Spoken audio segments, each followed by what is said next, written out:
పడగానే కొందరు వాహనదారులు విమానం ఎగిరిపోతున్నట్లుగా తెగ హారన్ కొట్టేస్తుంటారు కదా. చిరాకు తెప్పించే ఆ సౌండ్కి చెక్ పెట్టడానికి ముంబై పోలీసులు ఒక మైండ్ బ్లోయింగ్ ఐడియాతో వచ్చారు.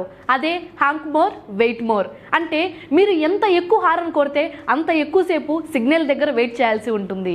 ముంబై పోలీసులు నగరంలో శబ్ద కాలుష్యాన్ని తగ్గించడానికి ట్రాఫిక్ సిగ్నల్స్ వద్ద ప్రత్యేకమైన డెసిబుల్ మీటర్లను ఏర్పాటు చేశారు.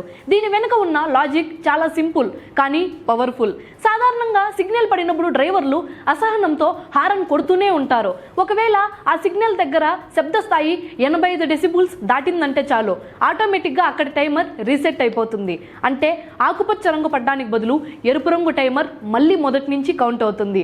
మీరు నిశ్శబ్దంగా ఉంటేనే సిగ్నల్ పడుతుంది, లేదంటే రోజంతా అక్కడే ఉండాల్సి వస్తుంది. మోటార్ వెహికల్స్ యాక్ట్ సెక్షన్ 192 ప్రకారం కేవలం టైం వేస్ట్ అవ్వడమే కాదు, భారీ జరిమానాలు కూడా పడే అవకాశం ఉంది. కెమెరా ఇంటిగ్రేటెడ్ సెన్సార్ల ద్వారా వాహనదారుల క్రమశిక్షణను పోలీసులు నిశితంగా గమనిస్తున్నారు. ఈ honk more wait more project Mumbai పోలీసుల ద్వారా శబ్ద కాలుష్యానికి వ్యతిరేకంగా తీసుకున్న ఒక మంచి చర్య. ముంబై పోలీసుల ఈ మాస్టర్ ప్లాన్ చూస్తుంటే అసహనానికి శిక్షే ఈ వెయిటింగ్ అనిపిస్తోంది కదా. మరి మన నగరాల్లో కూడా ఇలాంటి సిస్టమ్ వస్తే ఎలా ఉంటుందో కింద కామెంట్స్లో చెప్పండి. ఇలాంటి ఇంట్రెస్టింగ్ అప్డేట్స్ కోసం చూస్తూనే ఉండండి రన్ టీవీ తెలుగును సబ్స్క్రైబ్ చేసుకుని. Be safe, be quiet. I'm your Shalini Priya.